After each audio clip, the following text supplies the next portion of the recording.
Hollywood fights back.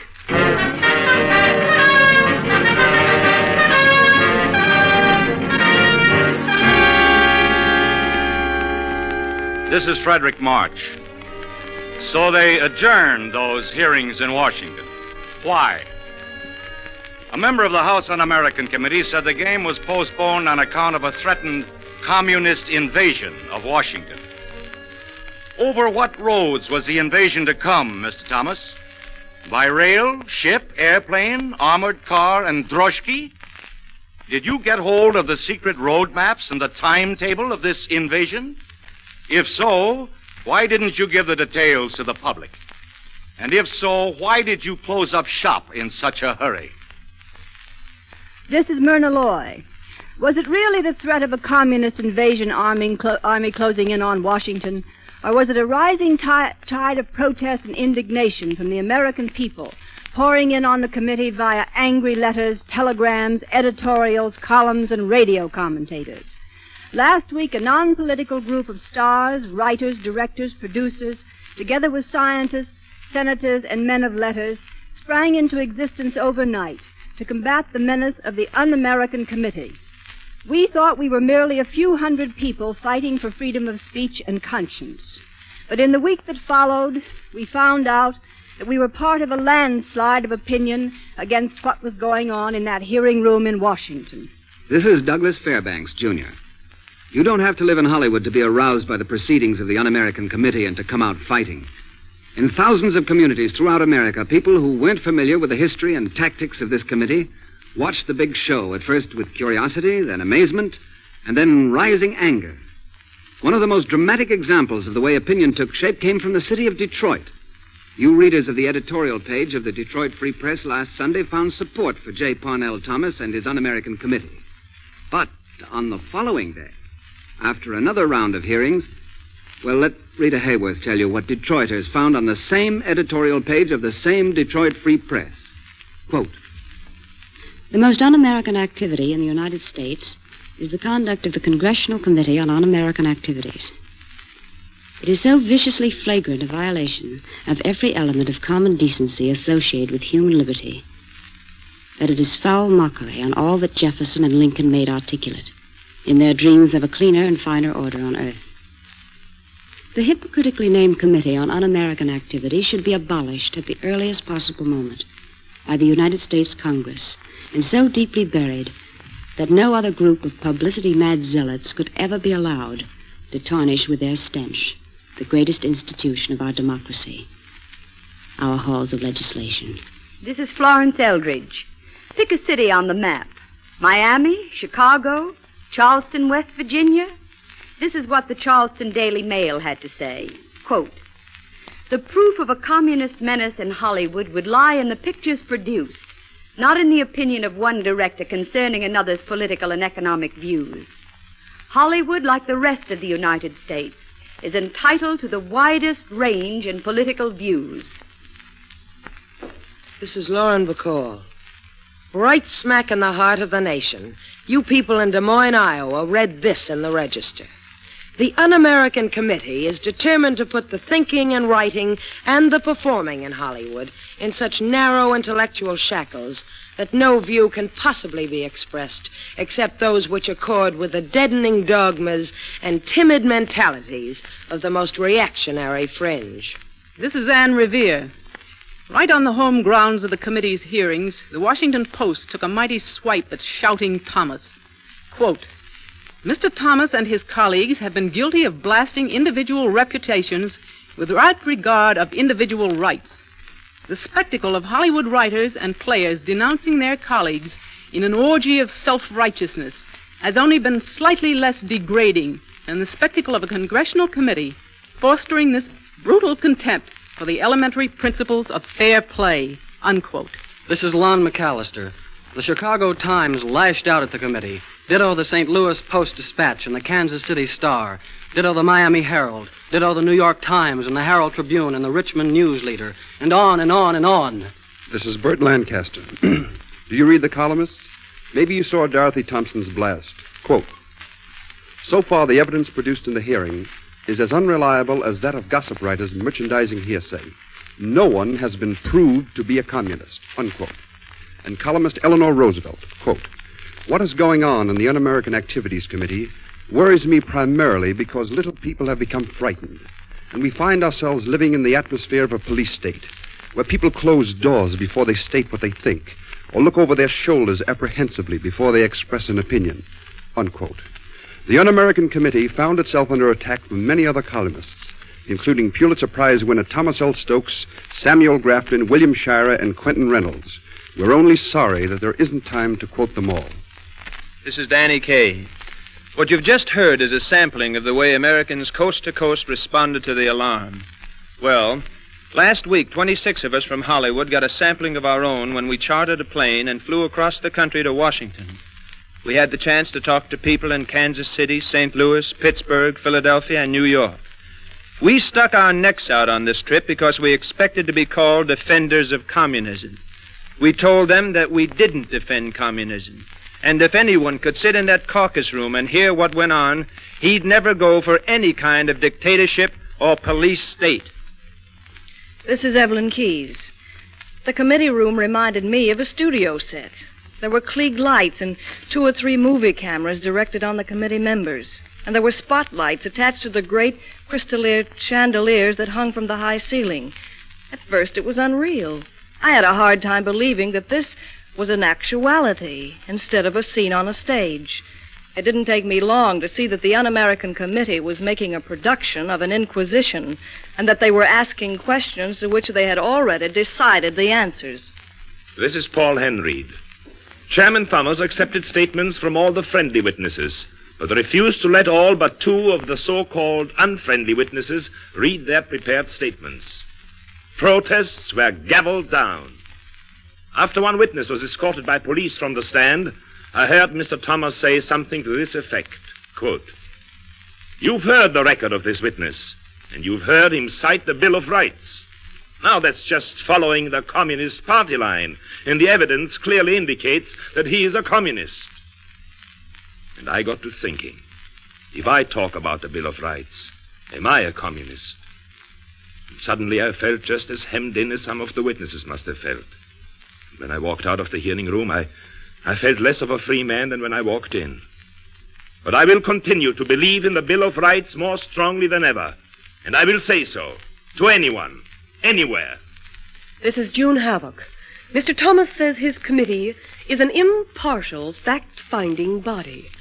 Well, here are Groucho Marx and Keenan Wynn to demonstrate for you the impartiality of the chairman to his witnesses, as we heard it in Washington. Said the chairman to a friendly witness. You may read your statement. Said the chairman to an unfriendly witness. You may not read the statement. I read the first line. To a friendly witness. Will you tell us, in your opinion... To an unfriendly witness. If you want to make a speech, we'll find you a street corner. Friendly. Thanks for coming.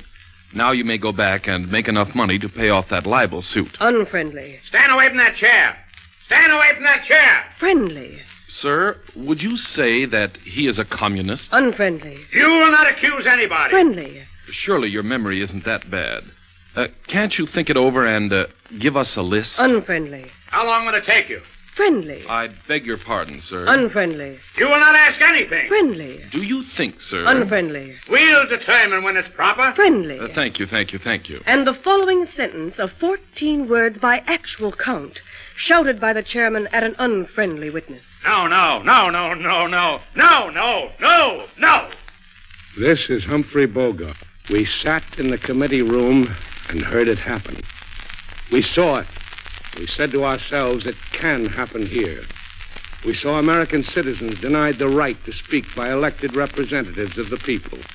We saw police take citizens from the stand like criminals after they'd been refused the right to defend themselves. We saw the gavel of a committee chairman cutting off the words of free Americans. The sound of that gavel, Mr. Thomas, rings across America. Because every time your gavel struck, it hit the First Amendment to the Constitution of the United States. This is John Huston. One thing must be made clear. We went on this trip to Washington.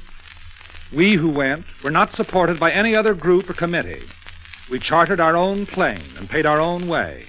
And at no time were we represented by legal counsel.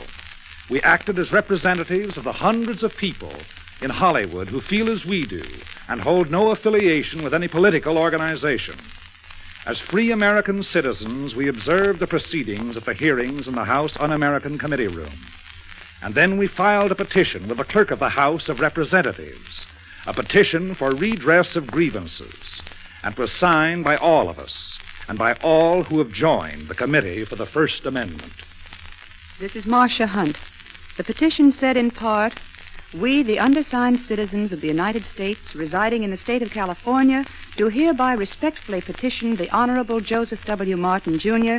and our representatives in Congress for redress of our grievances, as we are privileged to do by the First Amendment of the Constitution. In our opinion, the procedures adopted by the House Committee on Un-American Activities have persistently violated the civil liberties of American citizens, to the end that today no citizen is secure from informers, spies, invasions of privacy, and other violations that are common usually to dictatorships and police states. As citizens of the first and greatest democracy, we believe that every social problem can be solved by the democratic process, provided that the ballot remains secret and inviolable, and provided that all media of expression remain free of intimidation or coercion by any agency of the government." This is Hurd Hatfield. In the midst of a rising tide of protest, the hearings are suddenly called off. The long-awaited sensational evidence of a Hollywood spy ring turns out to be, or is alleged to be, a man who is alleged to know somebody, who allegedly knew somebody, who allegedly knew somebody in Hollywood. Chairman Thomas announces the first phase of the investigation is over. But it is not over. Not by a long shot. It is just beginning. You can't dump a bucket of red paint over a city and its citizens and run off like a bunch of Halloween pranksters. There are still a lot of questions that demand answers. Here are some. This is Peter Lorre. Why, if these hearings were so important to the security of America, were they attended only by a fraction of the committee's total membership? And why was John Rankin, co-chairman of this committee, and you know who he is, absent from all the hearings? Why? This is Burl Ives. Why, if the hearings were conducted impartially, did a friendly witness pose for pictures with two children of committee members sitting on his lap? And why, if these hearings were conducted impartially, did Chairman Thomas take friendly witnesses aside to confer with them in whispers and congratulate them, as reported by Drew Pearson? This is Geraldine Brooks. Why were all friendly witnesses allowed to make statements, and a majority of so-called unfriendly witnesses denied this right? A right given even to rabble-rouser Gerald L.K. Smith, whom the committee excused with a polite thank you. And why was the committee unable to point to any specific character, any single line, scene, or even so much as a word of any picture which was un-American? This is Jane Wyatt. On the plane trip back from Washington, the people we met asked more questions. Some of them asked, why didn't the witnesses answer yes or no the way the committee wanted them to answer? Why did they keep talking about the Bill of Rights? Now, I don't know the fine points of law, but if anybody in this land knows them, it should be the justices of the Supreme Court of the United States. Well, on the day we left Washington, Supreme Court Justice William O. Douglas spoke to an audience in Providence, Rhode Island, and said that men who insist on the protection of constitutional rights are often severely criticized. He said, quote, "They are, in fact, frequently dubbed communists, fellow travelers, or other subversive agents. Certainly he who maintains that the Bill of Rights should be enforced with vigor is championing the democratic scheme of things, not communism or fascism," unquote. This is Vanessa Brown. Everybody in the country seems to want to know the legality of the issue at stake. To give you an authoritative answer, we take you now to Washington to hear from the former Assistant Attorney General of the United States, Thurman Arnold. This is Thurman Arnold speaking. The Committee on Un-American Activities is engaged in an inquisition of the motion picture industry designed to spread suspicion, distrust, and intolerance. It violates the spirit of the First Amendment to the Constitution, which guarantees to every American the sacred right of either disclosing his opinions and his affiliations or keeping them to himself. Without shadow of proof that motion pictures have been made the vehicles of communist propaganda, They are inquiring into the trade union memberships and political affiliations of the men who make these pictures.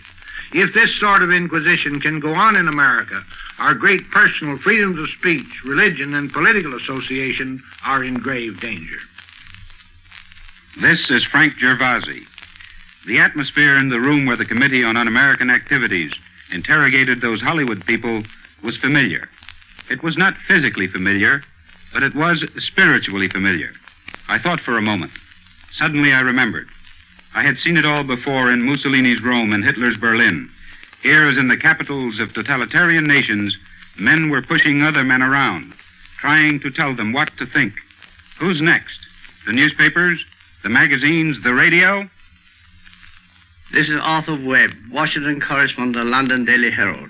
I should like to quote from an editorial my paper published last Monday. Damage has already been done to the reputation of the United States as a democracy by the antics of the Congress Committee on Un-American Activities. When we in this country read of Hollywood personalities being accused of dangerous thinking, we begin to wonder what is happening today in the United States. Has political thinking become an offense in the country that boasts of being the world's greatest democracy? In Britain, anyone is free to hold or preach whatever political views he likes. May that right ever remain undisturbed. We take you now to New York and a man who only recently left Washington. This is Gene Kelly. Last week at this time, I spoke to you as I was leaving for Washington. You've already heard from others who were on the trip a little of what we found and what people along the way had to say about things. I wanted to tell you more. But yesterday in Philadelphia, an 81-year-old former United States attorney expressed the feelings of all of us as he was under violent physical attack while addressing a meeting in Independence Square. He said, "We are standing in front of the Hall of Independence, a symbol of liberty won for the United States generations ago. I should remind the members of this generation that the liberty of the United States is in danger if intolerance is permitted. If a person won't tolerate differences of opinion, there will be liberty no more in the land." This is Herbert Lehman. No one questions the right of Congress to investigate violations of law and threats to our form of government. It has that right, certainly. But in our representative democracy, rights also impose duties. The power to investigate carries with it the duty to avoid injustice and intimidation, and to protect every man in the rights guaranteed him under our Constitution and statutes. Anyone publicly accused must have the right to defend himself and his point of view. That seems to me to be the very essence of democracy. The committee, throughout its much publicized investigation, has obviously refused to recognize that right and has constantly flouted the Constitution under which it serves. This is Leland Stowe. "What does Congressman Thomas mean?" says my taxi driver. "You mean a guy can accuse me of anything, and I get no chance to defend myself? If that's American, I'm Hitler." The taxi driver spoke for millions of Americans, for freedom to think, for the American right to talk back, the right to talk back in self-defense. When congressmen preserve that, they'll be acting American. This is George Kaufman. This past week, we have seen government by gavel. We've seen 1,000 years of common law overridden by a congressional committee. We've seen the beginnings of a shabby melodrama with Mr. Thomas playing the part of prompter. Surely in this country we don't need a prompter to give us our political views. We must see to it that this un-American spectacle does not become a continuous performance. This is Moss Hart. A few months ago, I also worked in Hollywood. I did the screenplay on Gentleman's Agreement. I was very proud to work on such a project. I was very proud that Hollywood had the courage to make a film showing the truth about that insidious disease, religious bigotry. Perhaps I was fortunate to finish that project before Mr. Thomas began his fantastic hearings, since there seems to be evidence that a motion picture which tells the truth about our country, right or wrong, is considered heresy by the Committee on Un-American Affairs. This is Richard Rogers, who dislikes communism as much as witch hunts. Well, the witch hunt is off, temporarily. In the meantime, you and I must ask ourselves this question. Are we Americans trading our soapbox for the hooded sheet? Are we being frightened out of our constitutional right to sound off? Do we really believe in the method of the ballot box? It's pretty obvious that the men who are running this investigation, and a lot more men, are silently nodding their approval. Would like a country where only one point of view is tolerated. You and I are the only ones who can answer these men. I suggest we think it over. This is Leonard Bernstein. That most un-American of all committees has sent out its investigators. There has been great fanfare. They have promised sensational exposés of underground plots and spy rings. Well, they have uncovered a poem, a sheet of music, the fact that a composer and a playwright had a quiet evening together, playing chess. The next step is to have our music examined measure for measure. I, for one, confidently await this examination. Gentlemen of the committee, the subversiveness of my Jeremiah Symphony awaits your judgment. This is Bennett Cerf. The ostensible purpose of the House Committee on Un-American Activities investigation of Hollywood was to expose its alleged domination by communist elements. What the committee succeeded principally in accomplishing, however, was to give the American public a graphic picture of fascism in action. It was a warning that will not go unheeded. If Hollywood can be bullied into producing only the kind of stories that fall in with this committee's opinions and prejudices, it seems obvious to me that the publishers of books, magazines, and newspapers will most certainly be next on the agenda. This is Clifton Fadiman. The central objection to the Thomas Committee is simple. Its methods tend to encourage the totalitarianism it claims to fight. Because I am opposed to all forms of totalitarianism, I regret its proceedings. It may help to make martyrs out of a small group. Surely that cannot be your object, Mr. Thomas. But it may also help to dishearten the large group of decent and useful men and women of the motion picture industry. Surely that cannot be your object, Mr. Thomas. Tyrannies feed on fear, and your committee is spreading fear. That may not be its object. It is, however, its effect. And now we take you to Hollywood for the voice of the world-famous novelist Thomas Mann. This is Thomas Mann speaking. I have the honor to expose myself as a hostile witness. I testify that I'm very much interested in the moving picture industry, and that since my arrival in the United States 9 years ago, I have seen a great many Hollywood films. If communist propaganda had been smuggled into any of them, it must have been most thoroughly hidden. I, for one, never noticed anything of the sort. I testify, moreover, that to my mind, the ignorant and superstitious persecution of the believers in a political and economic doctrine, which is, after all, the creation of great minds and great thinkers, and which has its adherents everywhere on earth, I testify that this persecution is not only degrading for the persecutors themselves, but also very harmful to the cultural reputation of this country. As an American citizen of German birth, I finally testify that I am painfully familiar with certain political trends. Spiritual intolerance, political inquisition, and declining legal security. And all this in the name of an alleged state of emergency. That's how it started in Germany. What followed was fascism, and what followed fascism was war. This is Dana Andrews. The Un-American Committee have recessed because they think they got what they were after.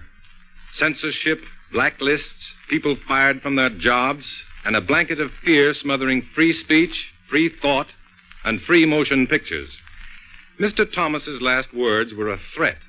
Quote, "Hollywood better clean house. We're not through." Unquote. But far from intimidating Hollywood, Mr. Thomas got these ringing words from Mr. Samuel Goldwyn, executive producer of the picture, The Best Years of Our Lives. Quote, "I defy anyone to point out a single thing in any picture I have ever made which could justifiably be called subversive or un-American." by anyone, even including various publicity-hungry, self-righteous would-be thought censors who have appeared before the committee. While many of us have been trying to build up an appreciation of America through this far-reaching medium of entertainment, I regret to say that the committee seems to have been doing its very best to undermine and destroy these efforts of our industry. Unquote. This is Helen Gahagan Douglas. As a member of the House of Representatives, I have consistently voted to abolish the Committee on Un-American Activities because I believe that the committee as set up cannot avoid violating our guaranteed liberties. The committee establishes arbitrary standards of Americanism based upon the personal prejudices and whims of its members, rather than upon a specific and legal interpretation of subversiveness. This method of procedure opens the floodgates to intolerance and persecution. I believe that we weaken our democracy by adopting measures which are foreign to our traditional concepts of justice and fair play. This is Gregory Peck. In the midst of the Un-American Committee hearings came a long-awaited report from the President's Commission on Civil Rights, headed by Charles E. Wilson of General Electric, and including among its members the Right Reverend Henry Knox Sherrill, Bishop of the Episcopal Church of Boston, and President Frank P. Graham of the University of North Carolina. The President's Commission warned the nation sharply that, quote, a state of near hysteria over so-called communists in this country threatens the freedom of other citizens, unquote. And as an ominous punctuation to that report, yesterday a mob broke up a peaceable meeting, not in the city of Munich, but in the city of Philadelphia, in Independence Square, ironically in the shadow of our Liberty Bell. So the Un-American Committee bears its tragic fruit. A word flung hysterically in a hearing room becomes a stone flung deliberately in a public square. This is Dorothy McGuire. For 175 years, men have worked in this land to shape the nation. Freedom didn't just come down to us like the rains. We fought for it. And once we had our freedom, we had to learn that it wasn't something a man could put away and forget about. Freedom has to be brought in again each year like a new crop. Freedom has to be watched over. There is more than one way to lose your liberty. It can be torn out of your hands by a tyrant, but it can also slip away day by day while you're too busy to notice. In another time of crises, a president and a soldier named Abraham Lincoln carved these words into the history of our country. Trample on the rights of those around you, and you have lost the genius of your own independence and become the fit subjects of the first cunning tyrant who rises among you.